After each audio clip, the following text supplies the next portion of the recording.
சிந்து பைரவி அடுத்த வர எபிசோடில் பார்த்திங்க அப்படின்னா காயத்ரி கல்யாணம் நடக்க போகுது அப்படிங்கிற சந்தோஷத்தில் எல்லாரும் பார்த்திங்க அப்படின்னா மண்டபத்தில் இருக்காங்க.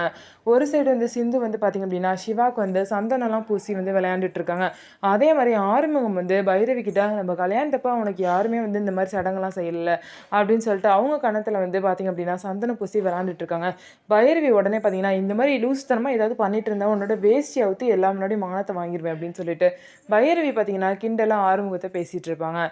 இதெல்லாம் போக இன்னொரு சைடு வந்து ரொம்ப மோசமான கேரக்டரான இந்த மகாவும் மகாவோட தம்பி எசக்கியும் பார்த்திங்க அப்படின்னா இந்த காயத்ரி கல்யாணத்தை எப்படியாவது நிறுத்தி காயத்ரியை தன்னோட தம்பி எசக்கி தான் கல்யாணம் பண்ணிக்கணுங்கிற மகா வந்து உறுதியாக இருக்காங்க. அதனால் எசக்கியை வந்து ஏதாவது பிளான் பண்ண சொல்கிறாங்க.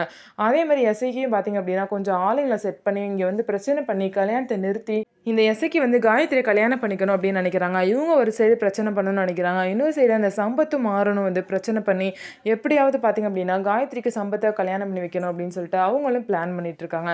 ஸோ என்ன நடக்க போகுது எல்லாம் வந்து பிளானையும் முறியடிச்சு எப்படி வந்து சரியா வந்து காயத்ரியை மேரேஜ் பண்ணிக்க போகிறாரு அப்படின்னு சொல்லிட்டு வெயிட் பண்ணி பார்க்கலாம். நம்ம வீடியோ உங்களுக்கு பிடிச்சிருந்தா நம்ம வீடியோவை லைக் பண்ணிக்கோங்க.